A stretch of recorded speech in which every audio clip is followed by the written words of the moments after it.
तो हुण भाई गुरदास जी तो सियाणा लभना बड़ा औखा सी। गुरु हरगोबिंद साहब जी महाराज ने यह सेवा भाई गुरदास जी की लाई।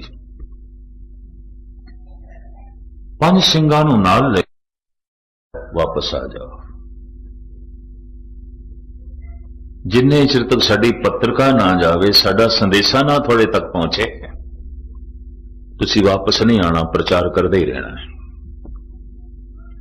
कहने ने 1 साल का अरसा हो गया। 1 साल भाई गुरदास जी नूं बनारस दे गुरबाणी की कथा करदियां, गुरबाणी की विचार सुणांदा ब्राह्मणां नूं, ऋषियां नूं, मुनियां नूं, सनातनी सन्यासियां नूं, बड़े बड़े विद्वानां नूं वो गुरमत की गल सुणांदे रहे। 1 साल हो गया। एक दिन गंगा के तट ते बड़े बेचैन ते परेशान व्याकुल भाई गुरदास जी बैठे। नाल दे ਸਿੰਘਾਂ ने पूछ लिया, भाई जी कदी इतना परेशान थानू नहीं देखा, थोड़ी अखां दे इतनी बेचैनी, थोड़े चेहरे ते इतना गम, इतना दुख, तुसी ते हर वक्त परम आनंद की गल करदे हो, हर वक्त ज्ञान की गल, पर थोड़े चेहरे ते अज गम है, थोड़ी अखां दे अज दुख है, चिंता है। भाई साहब कहने हाँ ठीक पड़े है। और मैं अर्ज करा, जबान मनुख की गलत बयानी कर सकती है, अखां ते चेहरा नहीं करता। ये भी मैं अर्ज करते हैं। हिरदे दे गम होवे, चेहरे ते प्रगट होंदा है, अखां दे प्रगट होंदा है, भावें मनुख कितना भी छुपाउण की कोशिश करे। कई दफा जबान हां करती है, अखां ना कर रही होंदियां ने, और कई दफा जबान ना करती है, अख हां कर रही होंदी। अख झूठ नहीं बोल सकती। कई दफा जबान नाल बंदा कह दिंदा बड़े आनंद च हां, पर अखां दस दिंदियां आनंद वाली कोई गल नहीं है। मस्तक दस दिंदा आनंद वाली कोई गल नहीं है। जबान झूठ बोल सकती है, अखां झूठ नहीं बोल सकदियां। सिंह कहने लगे, भाई जी थोड़ी अखां चो गम, थोड़े चेहरे ते दुख, हैरानगी है। भाई साहब कहने हाँ ठीक पढ़िया तुसी, पर ऐसी हालत थोड़ी क्यों बनी? भाई जी कहने ने 1 साल हो गया है, गुरु हरगोबिंद साहब जी ने सानू पत्रिका ही नहीं पाई, कोई संदेशा ही नहीं भेजिया। रौनकां याद आंदियां ने गुरु हरगोबिंद साहब जी महाराज दे कदमां जो सवेरे ते शाम सत्संग लगदे सन, सतगुरु आप जो शब्द दी विचार सुनांदे सन, गुरु के महान कीर्तनीय ढाडी जो कीर्तन ते इतिहासिक प्रसंग सुनांदे सन, सुन सुन के जो मन आनंद माणदा सी, चेते आ रहे हैं इन्ना भी छोड़ा। और सतगुरु ने बुलाया नहीं, सतगुरु ने याद नहीं किया, ते मन तड़पदा जान नूं। ते हुण करिए कि गुरु हरगोबिंद साहब जी महाराज ने हुक्म किया है, जिन्ने चिर तक सी बुलाइए ना आउणा ने। भाई साहब जी ने इत्थे इस अवस्था च एक सवैया लिखिया है, और इस सवैया गुरु हरगोबिंद साहब जी महाराज नूं भेजिया सी। कवित सवैयां दे च मौजूद है, ये बाद च लभे है। भाई वीर सिंह जी उन्होंने ऐड किया है नवें कवित सवैयां च, पुराने कवित सवैयां दे च इस सवैये नूं। इस सवैया इस तरह है, याही मस्तक देख रीझत को प्राण पत, हाथ अपने बनाए तिलक दिखावते। भाई साहब कहते हैं ये मत्था मेरा बड़ा खुशकिस्मत है, इनू वेख के गुरु हरगोबिंद साहब जी महाराज खुश हो जाते सन, मैनू वेख के खुश होंदे सन, मेरा मिलना ही खुशी सी। लोकी गुरु नू वेख के खुश होंदे सन और मिलण दी तांग रखते सन। भाई साहब कहते कमाल दी गल, मैनू वेख के सतगुरु खुश हो जाते सन, प्रसन्न हो जाते सन। दूसरी पंक्ति, याही मस्तक धार हस्त कमल प्रे, प्रेम कथा कह के मानन मनावते। भाई साहब कहते ने मस्तक मेरा बड़ा खुशकिस्मत है, असीस दे वजों कई दफा गुरु हरगोबिंद साहब जी महाराज का हथ मेरे इस मस्तक नूं छोया है। ये मत्था मेरा भागां वाला है। कई दफा मुबारक हत्थां दी असीस इस मस्तक नूं मिल चुकी है। भाई साहब तीसरी पंक्ति च कहंदे ने, याही मस्तक देख नाही कर भागती थी, धाए धाए हेत कर उड़ह लगावते। भाई साहब कहंदे मैं किसी काम में किसी सेवा च रुझिया हुंदा सी ते गुरु हरगोबिंद साहब जी महाराज दूरों वेख के आवाज मार लेंदे सन, भाई भाई जी इधर आयो। ते भाई साहब कहंदे मैं इतना लाडला हो गया सी, मैं कह दिंदा सी पातशाह ऐ जरा सेवा पूरी करके आवांगा, आ रहे हैं ये कम पूरा करावा। ना कर देंदा सी मैं। धाए धाए हेत कर उरे लगावते, मैं ते कह देंदा सी पातशाही काम ए सेवा करके आवांगा, ठहर जाओ। गुरु हरगोबिंद साहब जी आप चल के आ जाते सन। कहते मैं इन्ना भागा वाला, मेरा मस्तक इतना वडभागी। धाए धाए हेत कर उरे लगावते, याही मस्तक देख धुन धुन पुन रोए उठूं, सुपने हूं नाथ नाही दर्श दिखावते। मत्था यही है, पटक पटक के रो रहा, उस महान प्रीतम दी सुपने च भी झलक कोई नहीं, जो अपने दिल नूं ढारस दे दिया, तसल्ली दे दिया, सुपने च भी कोई गल नहीं। जागृत अवस्था दे जिस मत्थे नूं रोज असीस मिलती सी, सुपने च भी कोई नहीं। जागृत अवस्था विच मिठे बोल जो सुनन नूं मिलदे सन, सुपने च भी कोई नहीं। और जागृत अवस्था दे जो मैं परम आनंद माणदा सी, उहदी झलक सुपने च भी कोई नहीं। याही मस्तक देख धुन धुन पुन रोए उठूं, सुपने हूं नाथ नाही दर्श दिखावते। इतना व्याकुल हृदय रह के उस रात भाई साहब सौ गए और नाल दे साथियों ने भी कह दिता कि हुक्म अदोली करन भी जी करदा सवेरे साजो समान बनी है ते चल पई है। गुरु हरगोबिंद साहब जी महाराज की तरफ प्रबंधन तड़पदा रहा हिरदा सौ गए। याद दे जद सवेरे उठे ते मस्तक ते खेड़ा, अखां च चमक, सब कुछ बदले होया। पुछ लिया नाल दे साथियों ने, महाराज कल ते थोड़ी हालत कुछ होर सी, हुण ते कल दे ते जमीन आसमान दा फर्क हो गया। अखां च चमक, मत्थे ते रौनक, खेड़ा ते खुशी। पता है भाई जी ने उत्थे की आख्या, सुपने चरित्र चित्र बन के बने बचित्र, पावन पवित्र मित्र आज मोरे आए हैं।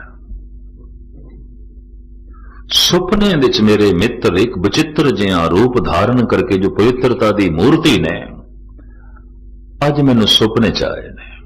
हो गई गल सारी, मन का गुबार लै गए, परम आनंद मिल गए, खेड़ा मिल गया। सुपने नूं अहमियत दे रहे, सुपना एवं नहीं है।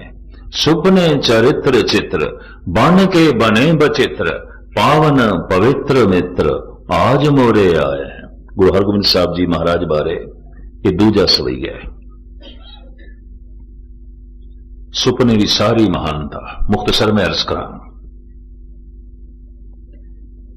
जिथे भाई गुरदास जी ने ऐसा आख्या, धन गुरु नानक देव जी महाराज ने ते अपनी पावन पवित्र बाणी च कही दिता, सुपने आया भी गया मैं जल भरिया रोए, आए न सका तुझकन प्यारे, भेज न सका कोए, आओ सुभागी नींदड़िए, भागा भरी नींद तू आ। किहड़ी भागा भरी नींद आउंदी है ਜਿਹਦੇ 'ਚ ਸੰਗਤ ਦੇ ਦਰਸ਼ਨ ਹੋਵਣ, ਮਹਾਂਪੁਰਸ਼ਾਂ ਦੇ ਦਰਸ਼ਨ ਹੋਣ, ਧੰਨ ਗੁਰੂ ਨਾਨਕ ਦੀ ਝਲਕ ਮਿਲੇ, ਦਰਬਾਰ ਸਾਹਿਬ ਦੀ ਝਲਕ ਮਿਲੇ, ਹਿਰਦਾ ਪਵਿੱਤਰ ਹੋ ਜਾਂਦਾ ਹੈ। ਔਰ ਕਦੀ ਤਜਰਬਾ ਕਰਕੇ ਦੇਖ ਲੈਣਾ, ਅਵਲ ਤੇ ਹਜ਼ਾਰਾਂ 'ਚ ਕਿਸੇ ਇੱਕ ਅੱਧ ਨੂੰ ਇਸ ਤਰ੍ਹਾਂ ਦੇ ਸੁਪਨੇ ਆਉਂਦੇ ਨੇ, ਨਹੀਂ ਤੇ ਭੂਤਾਂ ਪ੍ਰੇਤਾਂ ਦੇ ਸੁਪਨੇ ਆਉਂਦੇ ਨੇ, ਡਰਾਵਣੇ ਸੁਪਨੇ ਆਉਂਦੇ ਨੇ, ਹੋਰ ਦੁਨੀਆ ਭਰ ਦੇ ਦੁਰਾਚਾਰ ਦੇ ਭਰੇ ਸੁਪਨੇ ਆਉਂਦੇ ਨੇ। ਕਿਉਂਕਿ ਦੁਨੀਆ ਮਾਨਸਿਕ ਤਲ ਤੇ ਬੜੀ ਪੀੜਤ ਹੈ, ਮਾਨਸਿਕ ਰੋਗੀ ਹੈ। ਸਨਾਤਨ ਮਤ ਵਿੱਚ ਇੱਕ ਭਗਤਣੀ ਹੋਈ ਹੈ ਮੀਰਾ ਦਾਸ ਨੇ ਇਸ ਦੇ ਗ੍ਰੰਥ ਦੀ ਸਟੱਡੀ ਕੀਤੀ ਹੈ। ਭਗਤੀ ਭਾਵਨਾ ਨਾਲ ਭਰੇ ਇਸ ਦੇ ਬੋਲ। ਸੁਪਨੇ ਦੀ ਅਹਿਮੀਅਤ ਨੂੰ ਇਹ ਵੀ ਮੰਨਦੀ ਹੈ। ਇਸ ਦਾ ਵੀ ਇੱਕ ਛੰਦ ਮੈਂ ਤੁਹਾਡੇ ਸਾਹਮਣੇ ਰੱਖਾਂ, ਔਰ ਇਹ ਇਸ ਤਰ੍ਹਾਂ ਹੋਈ ਹੈ ਜਿਵੇਂ ਇਸਲਾਮ ਦੇ 'ਚ ਰਾਬੀਆ, ਸਨਾਤਨ ਮਤ ਦੇ 'ਚ ਮੀਰਾ, ਗੁਰਮਤ ਦੇ 'ਚ ਮਾਤਾ ਭਾਗ ਕੌਰ। ਕੁਝ ਇਸਤਰੀਆਂ ਨੇ ਧਾਰਮਿਕ ਦੁਨੀਆ ਵਿੱਚ ਬੜੀ ਅਦੁੱਤੀ ਛਾਪ ਛੋੜੀ ਹੈ। ਤੋ ਸਨਾਤਨ ਮਤ ਦੇ 'ਚ ਇਹਨਾਂ ਇਸਤਰੀਆਂ ਦੇ 'ਚ ਮੀਰਾਂ ਦੀ ਇੱਕ ਆਪਣੀ ਛਾਪ ਹੈ। ਚਿਤੌੜ ਦੇ ਰਾਣੇ ਦੀ ਇਹ ਪਤਨੀ ਸੀ, ਪਰ ਚਿਤੌੜਗੜ ਦਾ ਇਹ ਰਾਜਾ, ਉਸਨੇ ਜਦ ਦੇਖਿਆ ਬਈ ਇਹ ਤੇ ਭਗਤੀ ਭਾਵਨਾ ਨਾਲ ਭਰੀ ਹੋਈ, ਇਹਨੂੰ ਸੰਸਾਰਿਕ ਰੁਚੀਆਂ ਨਾਲ ਕੋਈ ਮਤਲਬ ਨਹੀਂ, ਹਰ ਵਕਤ ਪ੍ਰਭੂ ਦੇ ਗੀਤ ਗਾਉਂਦੀ ਰਹਿੰਦੀ ਏ, ਜ਼ਿੰਦਗੀ ਦਾ ਤਾਲਮੇਲ ਨਾ ਬੈਠੇ, ਉਸਨੇ ਘਰੋਂ ਕੱਢ ਦਿੱਤਾ। ਪਹਿਲੇ ਮਾਰਨ ਦੀ ਕੋਸ਼ਿਸ਼ ਕੀਤੀ, ਮਰੀ ਨਹੀਂ ਤੇ ਘਰੋਂ ਕੱਢ ਦਿੱਤੀ। ਰਾਜਸਥਾਨ ਦੇ ਜੰਗਲਾਂ ਵਿੱਚ ਇਹ ਦਰ-ਦਰ ਭਟਕਦੀ ਰਹੀ, ਕ੍ਰਿਸ਼ਨ ਦੇ ਗੀਤ ਗਾ ਕੇ ਆਪਣਾ ਜੀਵਨ ਬਤੀਤ ਕਰਦੀ ਰਹੀ ਇੱਕ ਤਾਰੇ ਤੇ। ਆਖਰੀ ਸਮਾਂ ਇਸਨੇ ਬਿੰਦਰਾਬਨ ਦੇ 'ਚ ਬਤੀਤ ਕੀਤਾ। ਇੱਕ ਛੰਦ ਦੇ 'ਚ ਲਿਖਦੀ ਹੈ, ਅੱਜ ਤੇ ਭਾਵੇਂ ਘਰ ਘਰ ਇਸ ਦੇ ਛੰਦ ਗਾਏ ਜਾਂਦੇ ਨੇ, ਰੇਡੀਓ ਟੀਵੀ ਤੇ ਇਸ ਦੇ ਭਜਨ ਆਉਂਦੇ ਨੇ। ਉਸ ਵਕਤ ਕੋਈ ਇਸ ਨੂੰ ਮੰਦਰ ਦੇ ਠਹਿਰਨ ਨਹੀਂ ਦਿੰਦਾ ਸੀ, ਉਲਟਾ ਕਰਕੇ ਕਹਿੰਦੇ ਸਨ। ਤਰ੍ਹਾਂ ਤਰ੍ਹਾਂ ਦੇ ਲਾਛਨ ਤੇ ਦੋਸ਼ ਇਸ ਤੇ ਲੱਗਦੇ ਸਨ। ਖੈਰ ਮੁਖਤਸਰ ਮੈਂ ਅਰਜ਼ ਕਰਾਂ, ਮੀਰਾ ਕਹਿੰਦੀ ਏ, ਸੋਈ ਹੋਤੀ ਨਿਸਮੈ ਪਲੰਗ ਪਰ ਸਭ ਗਿਆਨ ध्यान पिया संग लाए, पलक से जब पलक लगी पल लागत ही पल मोह पिया आए। थोड़ी जी किसी ਨੂੰ शायरी ਦੀ ਮਸ ਹੋਵੇ ਨਾ, ਕਵਿਤਾ ਦੀ, ਇਸ ਹਿਸਾਬ ਨਾਲ ਵੀ ਕਵਿਤਾ ਇਹ ਛੰਦ ਮਹਾਨ ਹੈ। ਇਸ ਦੇ ਚ ਵੀ ਜਿਹੜੀ ਚਾਲ, ਰਵਾਨੀ, ਸ਼ੈਲੀ ਤੇ ਸ਼ਬਦਾਵਲੀ ਦਾ ਉਸਨੇ ਪ੍ਰਯੋਗ ਕੀਤਾ ਹੈ, ਆਪਣੀ ਥਾਂ ਤੇ ਮਹਾਨ ਹੈ। ਪਲਕ ਸੇ ਜਬ ਪਲਕ ਲਗੀ ਪਲ ਲਾਗਤ ਹੀ ਪਲ ਮੋਹ ਪਿਆ ਆਏ। ਪਲਕਾਂ ਨਾਲ ਪਲਕਾਂ ਲੱਗੀਆਂ, ਨੀਂਦ ਆ ਗਈ, ਨੀਂਦ ਆ ਗਈ, ਸੁਪਨਾ ਆ ਗਿਆ, ਸੁਪਨਾ ਆ ਗਿਆ, ਕ੍ਰਿਸ਼ਨ ਆ ਗਏ। ਜਿਹਦੀ ਯਾਦ ਵਿੱਚ ਮੈਂ ਸੌਂ ਗਈ, ਜਿਹਨੂੰ ਦਿਨ ਭਰ ਮੈਂ ਸੋਚਦੀ ਰਹੀ, जो दिन भर मेरी याद दे च रहा, जो दिन भर मेरी मंग दे च रहा, मेरी चाहत दे च रहा, जो दिन भर मेरे विचारां दे च रहा, सोचदी सोचदी मैं सौ गई। पलकां नाल पलकां लगियां, नींद आ गई, नींद आ गई, सुपना आ गया, सुपना आ गया, कृष्ण आ गया। पलक से जब पलक लगी पल लागत ही पल मोह पिया आए। जब उठी उनके मिल देखो जाग परी पिया पास ना पाए। नींद विच मैं खड़ी हो गई, भी कृष्ण आए ने ते चरना ते मस्तक रखा, मत्था टेका, पुष्प भेंट करा। नींद विच मैं खड़ी हो गई, खड़ी होंदे अख खुल गई, नींद टुट गई। सुपना इतना प्रभावित करता है, किधरे सुपना बोलण ते मजबूर कर देंदा है, किधरे सुपना सुतियां सुतियां खड़ा कर देंदा है, किधरे सुपने च अखां खुल जांदियां। जब उठी उनके मिल देखो जाग परी पिया पास न पाए। मीरन और तो सोवत खोवत मैंने सखी पिया जाग गवाए।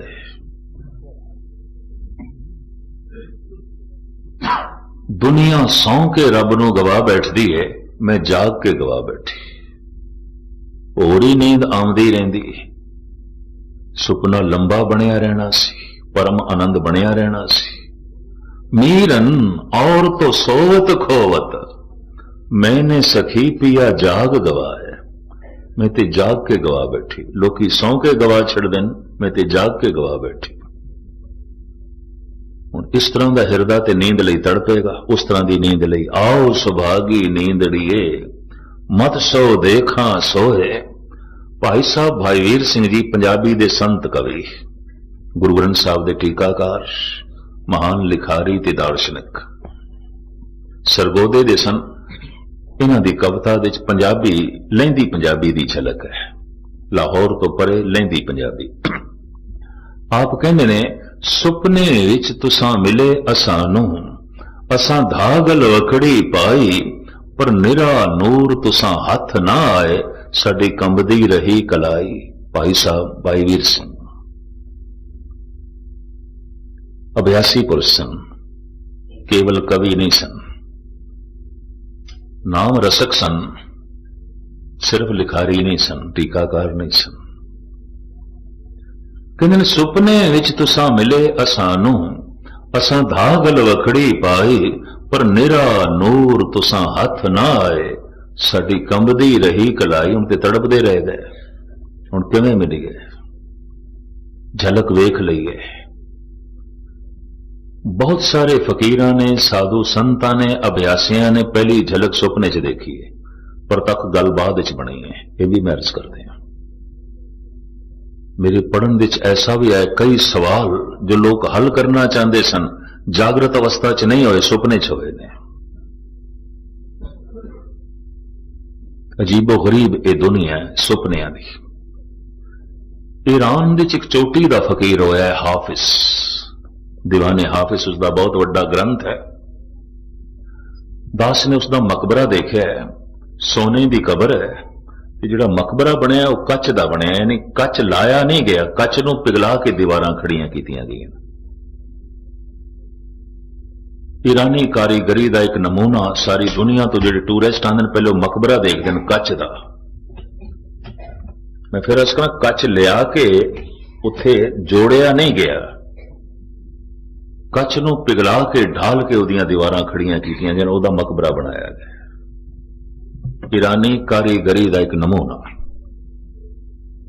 ਔਰ ਉਸ ਦੇ ਤਰ੍ਹਾਂ ਤਰ੍ਹਾਂ ਦੇ ਰੰਗ ਭਰੇ ਨੇ ਕੱਚ ਦੇ ਵਿੱਚ, ਅੰਦਰ ਸੋਨੇ ਦੀ ਕਬਰ। ਦਿਨ ਭਰ ਉੱਥੇ ਉਸਦੇ ਸ਼ੇਰਾਂ ਦੀ, ਉਸਦੇ ਕਲਾਮ ਦੀ ਟੇਪ ਚੱਲਦੀ ਰਹਿੰਦੀ ਹੈ, ਨਾਲ ਇੰਗਲਿਸ਼ ਦੇ ਤੇ ਪਰਸ਼ੀਅਨ ਦੇ ਤਰਜਮਾ ਵੀ ਚੱਲਦਾ ਰਹਿੰਦਾ, ਟੀਕਾ ਵੀ ਚੱਲਦਾ ਰਹਿੰਦਾ। ਪ੍ਰਚਾਰ ਦਾ ਉਹਨਾਂ ਨੇ ਇਹ ਸਾਧਨ ਵੀ ਅਪਣਾਇਆ। ਦਿਨ ਭਰ ਟੂਰਿਸਟ ਆਉਂਦੇ ਨੇ, ਉਹ ਸੁਣਦੇ ਨੇ ਫਕੀਰ ਕੀ ਆਖਦਾ ਹੈ, ਦਿਨ ਭਰ ਟੇਪ ਚੱਲਦੀ ਰਹਿੰਦੀ ਹੈ। ਇਸ ਫਕੀਰ ਦਾ ਇੱਕ ਬੜਾ ਕੀਮਤੀ ਸ਼ੇਰ ਇਹ ਕਹਿੰਦਾ ਹੈ, ਰਾਤ ਨੂੰ ਸੁਪਨੇ ਦੇ ਸੁੱਤੇ ਆਇਆ, ਮੈਨੂੰ ਖੁਦਾ ਦੀ ਝਲਕ ਮਿਲੀ, ਤੇ ਖੁਦਾ ਨੇ ਆਖਿਆ, ਫਕੀਰਾ ਕੁਛ ਮੰਗ ਲੈ, ਮੈਂ ਅੱਜ ਦੇਣ ਲਈ ਆਇਆ, ਪਰ ਉਹੀ ਕੁਛ ਤੈਨੂੰ ਦੇਣਾ ਜੋ ਤੂੰ ਮੰਗੇਗਾ, ਮੰਗ। ਤੇ ਮੈਂ ਇਸ ਫਕੀਰ ਦੀ ਮੰਗ ਦੇਖੀ, ਉਹਨੇ ਸੁਪਨੇ ਜੋ ਕੁਛ ਮੰਗਿਆ ਉਹ ਲਿਖਿਆ ਫਿਰ ਉਸਨੇ ਦੀਵਾਨੇ ਹਾਫਿਜ਼ ਦੇ। ਇਹ ਫਕੀਰ ਕਹਿੰਦਾ ਹੈ, ਮकुन बेदार अज़ीं ख्वाबम खुदारा कि दारम इशरते खुशबा ख्यालश। ऐ मेरे खुदा, जे मैनू देना ही है तो बस मैनू नींद तो जगावी ना। जिस सुपने विच मैं जुड़े आया ये चलदा रहन दे, ऐसा ना हो मेरी अखां खुल जान, ये अखां बंद ही रहन दे, मैनू बेदार ना करें, मैनू जगावी ना। ये फकीर अगे लिखदा, मैं मंग मंगी मेरी अखां खुल गई। मकुन बेदार अज़ीं ख्वाबम खुदारा कि दारम इशरते खुशबा ख्यालश। बड़ी खुशी बनी हुई है, बड़े सोहने ख्याल ने, बड़ा आनंद बने होया है। हे मेरे परवरदिगार, मैनू जगावी ना, मैनू बेदार ना करी। निराले ढंग नाल इसने भी सुपने की अहमियत नूं कबूल कर लिया, मनिया।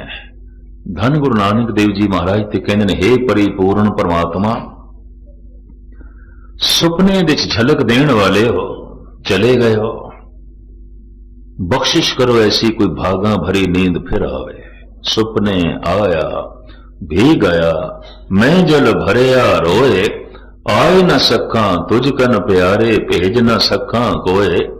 आओ सुभागी नींदड़िए, मत शो देखा सोए, अगर इस तरह के सुपने किसी के रोज पे चलते हैं, पवित्र ख्याल, तो समझ लो उस मनुख का सोना सफल है।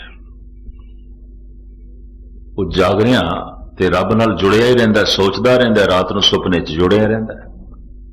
उहदी नींद सुहावनी है। सुन सखिए मेरी नींद भली, मैं आपन ना प्रेर मिलिया। हुण ते सुहावनी नींद है, हुण ते पवित्र नींद है कि प्रभु की झलक, परमात्मा की झलक। ये विचारां मैं आप जी के सामने इस वास्ते रखियां ने कि शाम के सत्संग का अगर मन ते प्रभाव पै जाए तो इसे प्रभाव नूं लैके मनुख सौ जाए, यकीन जानो रात नूं सुपने झलक बन सकती है और कोई पवित्र घटना घट सकती है। और जिहदे लई फिर दिन नूं हो सकता है मन होर तड़पे, अगों फिर होर सुपने पवित्र चलन और इस तरह सोना महान हो जाए, पावन हो जाए, पवित्र हो जाए।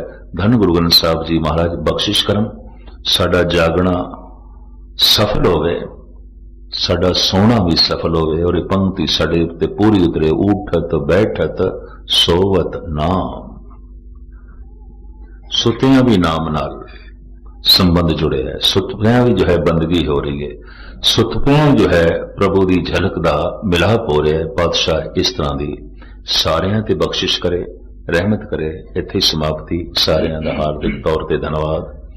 बड़े टिकाव नाल आपने सरवण कीता। कल फिर जिवें गुरु बाबा जी बख्शिश करनगे, गुरबाणी विचारां